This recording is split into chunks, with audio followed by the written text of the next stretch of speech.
अस्सलाम वालेकुम, this is Wasim Raja, you are watching Wasim Raja YouTube channel. साबिक वज़ीर आज़म बांग्लादेश शेख हसीना वाजिद, जिनको हालिया दिनों में सजाए मौत सुनाई गई, जिस इंटरनेशनल क्राइम्स ट्रिब्यूनल ने यह सजा सुनाई, इसकी बुनियाद शेख हसीना वाजिद ने बतौर वज़ीर आज़म अपने हाथों से रखी थी। उन्होंने ये ट्रिब्यूनल अपने पोलिटिकल अपोनेंट्स या सियासी मुखालफिन को ठिकाने लगाने के लिए बनाया। खास तौर पर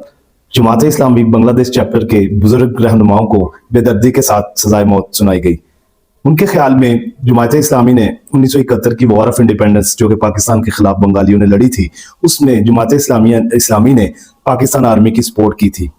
लेकिन सितम ज़रीफी ये है कि उसी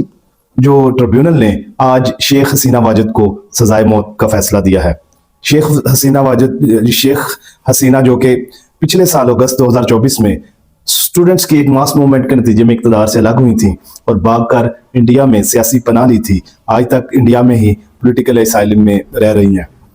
उनकी जो ये फेट है, उनको ये जो सूरत हाल का सामना करना पड़ा है, उसमें एक बहुत स्ट्रॉन्ग मैसेज है उन अथॉरिटेरियन फिगर्स के लिए, उन सिविलियन डिक्टेटर्स के लिए जो ये समझते हैं कि डेवलपमेंट का काम करके, रोड्स बनाकर, पुल बनाकर, नालियां गलियां बनाकर, इकोनॉमी को ग्रोथ देकर वो लोगों के ऊपर हमेशा के लिए मुसल्लत रह सकते हैं। तो ये उनकी खाम ख्याली है। हसीना वाजिद के दौर में बांग्लादेश ने एक बास्केट केस से, एक पुअर कंट्री से, जिसके पास वसाइल भी नहीं थे, स्किल्स भी नहीं थी, लोगों के पास उनके हुनर नहीं था, उसके बावजूद एक साउथ एशिया की मोस्ट फास्टेस्ट ग्रोइंग इकोनॉमी का दर्जा हासिल किया। हसीना वाजिद ने बांग्लादेश को ट्रांसफॉर्म करके रख दिया। बांग्लादेश में जितनी ग्रोथ, जितनी वेमेन एम्पावरमेंट का काम उनके दौर में हुआ, उससे पहले कभी सोचा भी नहीं जा सकता था। लेकिन इसके बावजूद लोगों ने उनके साथ जो सलूक किया, उस वज़ीर आज़म के साथ जो सलूक किया, जो वज़ीर आज़म फाउंडिंग फादर की बेटी थी, जिस फैमिली ने अपनी सब कुछ अपने मुल्क के लिए लुटा दिया,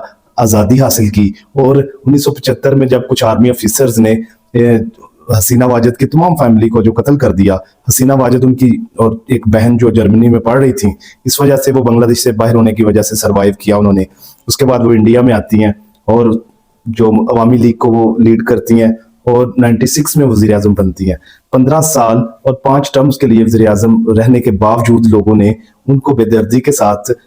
बांग्लादेश से अलग किया, इक़्तिदार से अलग किया और मुल्क छोड़ने पर मजबूर कर दिया। जो लोग अथॉरिटेरियन फिगर्स, सिविलियन डिक्टेटर्स ये समझते हैं कि वो शहीदों की जो सर्विसेज हैं, शहीदों की जो कुर्बानियां हैं, शहीदों का जो नाम है, उसको बार बार ओवरसेल करके, बार बार उसको मार्केट करके, अपने फायदे के लिए इस्तेमाल करके, अपनी जो पॉलिटिकल जो ऑब्जेक्टिव्स हैं उनको अचीव कर सकते हैं, तो उनको ये समझ लेना चाहिए कि लोगों को आप एक दफा 2 दफा बेवकूफ बना सकते हैं, लेकिन हमेशा के लिए तमाम लोगों को आप बेवकूफ नहीं बना सकते। जब आप बार बार वही टैक्टिक्स यूज करते हैं पावर में रहने के लिए, अपने जाती इक़्तिदार को दवाम देने के लिए, तो लोग शहीदों की, अपने हीरोज की कुर्बानियों को भी फरामोश कर देते हैं। जिस तरह हसीना वाजिद ने 1971 के लोगों के जो औलादें थी, उनके लिए भी कोटा रखा हुआ था जॉब्स में 30% का, कि वो लोग जो 1971 में जिन्होंने बांग्लादेश की इंडिपेंडेंस में जो पार्टिसिपेशन की थी, उनके जो डिसेंडेंट्स हैं अभी तक उनसे फायदा ले रहे थे। उन्होंने पार्टी के जितने भी लॉयलिस्ट थे, जितने अपने जाती वफादार थे, उनको तमाम अदारों में, कौमी अदारों में, इंस्टीट्यूशंस में स्टफ कर दिया था, भर दिया था। आम बंदा, यूथ, स्टूडेंट्स वो ये सोचते थे कि जो हसीना वाजिद है वो अपनी पार्टी, अपनी जात के अलावा किसी का नहीं सोच सकती। तो उन्होंने फैसला किया कि रोड पर आया जाए, प्रोटेस्ट किया जाए, अपने राइट्स के लिए फाइट की जाए, लड़ा जाए। तो इन द सेम वे जितने अथॉरिटेरियंस हैं जो लोगों के बुनियादी हकूक को सलब कर कर, जो सिविल लिबर्टीज को खत्म करके, कॉन्स्टिट्यूशंस में जो इंडिपेंडेंस है जुडिशरी की, जो कॉन्स्टिट्यूशन में अदारों की एक डायकॉटमी है, उसको खत्म करके तमाम इक़्तिदार अपने हाथ में लेकर तमाम लोगों को अपना जो उनके ऊपर मुसल्लत हो सकते हैं एक लंबे अरसे के लिए, तो हसीना वाजिद का जो ये एक एक्सपीरियंस है उनके लिए एक बहुत बड़ा मैसेज है कि वो लोगों को डेवलपमेंट के नाम पर, लोगों की गली नाली, पुल बनाने के नाम पर, जॉब देने के नाम पर हमेशा के लिए उनके ऊपर मुसल्लत नहीं रह सकते। बॉटम लाइन इसकी यही है कि there is no light at the end of this